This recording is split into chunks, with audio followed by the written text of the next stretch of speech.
Hello everyone. Kidneys are highly vascular structure containing functional units called nephrons, which perform filtration, reabsorption, and secretion, prepared exclusively by group 9. This is the anatomy of kidney.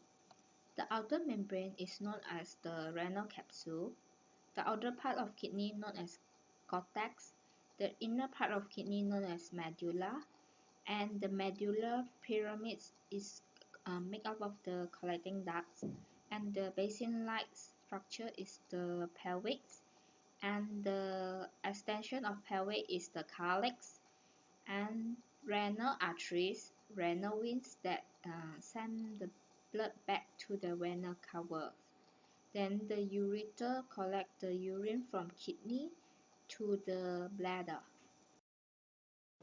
This diagram shows the anatomy of the nephron. Nephron divided into two parts, which is the renal corpuscles, made up of the glomerulus and the Bowman capsule, and the renal tubule, which further divide into four parts, which is the proximal convoluted tubule, the roof of Henle, and the distal convoluted tubule, and the collecting ducts. These three parts are the parts of nephron, while the collecting ducts receive fluid from many nephrons. The various parts of the kidney are subjected into different functions, which we'll discuss later. This diagram shows the urine formation process. Blood flow from renal artery to the glomerulus to produce filtrate. The filtrate will pass through several parts of the kidney and then to the bladder for excretion. The blood will flow from renal artery to inferior arterioles, then to the peritubular capillaries, and then that drain to the renal veins. Supply and innervation of the kidney.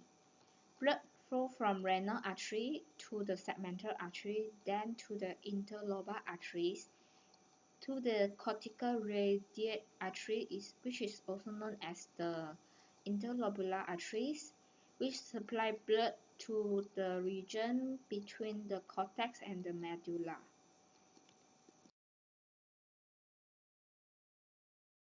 This diagram shows the flow of blood from the renal artery to the glomerulus, pass through the efferent arterioles to the peritubular capillaries back to the renal veins without the segmental vein. For the nerve of the kidney, most of the nerve fiber innervate the kidneys and ureters are sympathetic postganglionic fiber from the celiac plexus and the inferior splenic nerves. A nerve follows the branch of renal arteries to reach individual nephrons. The functions of sympathetic innervations are to adjust rate of urine formation by changing blood flow and blood pressure at the nephron, and to stimulate the release of renin, to restrict the water and salt loss to urine by reabsorption through nephron. Tubular reabsorption divides into passive transport and also active transport. Reabsorption in the proximal convoluted tubule divided into early and late. Early proximal convoluted tubule, the most essential substance in the filtrate, such as glucose, amino acid, phosphate, lactate, and citrate, are reabsorbed in the early proximal convoluted tubule.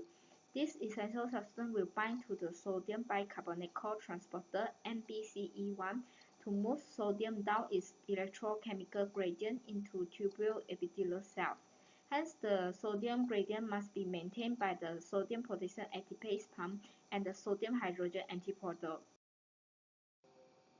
This diagram shows how the pumps work for the reabsorption of ions. In the late proximal convoluted tubule, the fluid is left of the essential substance. As the bicarbonate was highly negative charged ion initially reabsorbed with sodium, chloride ions have been left behind in the tubule. Therefore, chloride ions are transported into the tubule epithelial cell by chloride-formate anion exchanger and the passive diffusions, also known as the tight junction.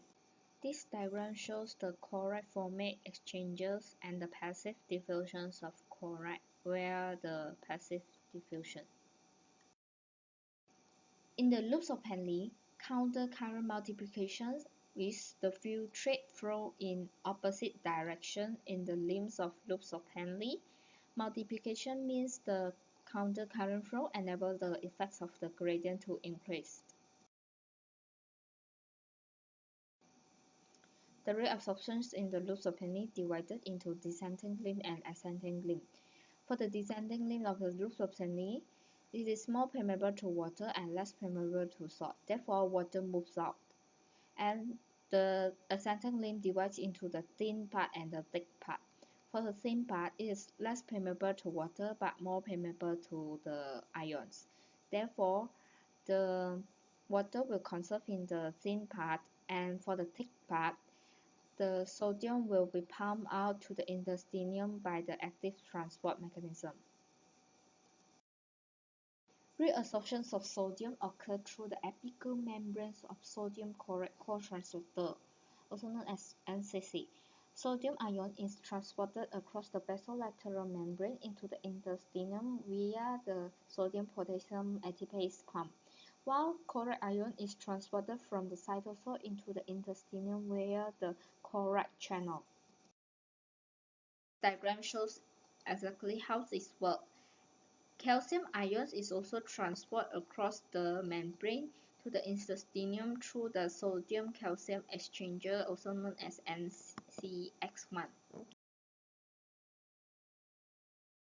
Thus, water will diffuse out if the person is dehydrated, and if the person is overhydrated, the water will conserve, and the urine produced is less concentrated.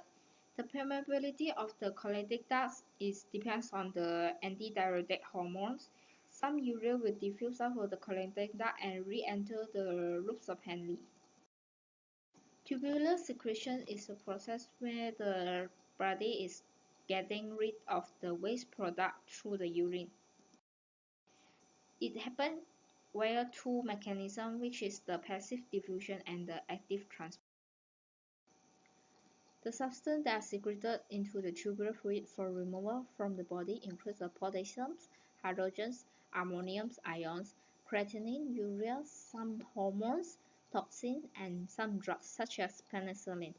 The secretion of hydrogen and ammonium ions from the blood into the tubular fluids is involved in the blood pH regulation. The movement of these ions also helps to conserve the sodium bicarbonate in the body.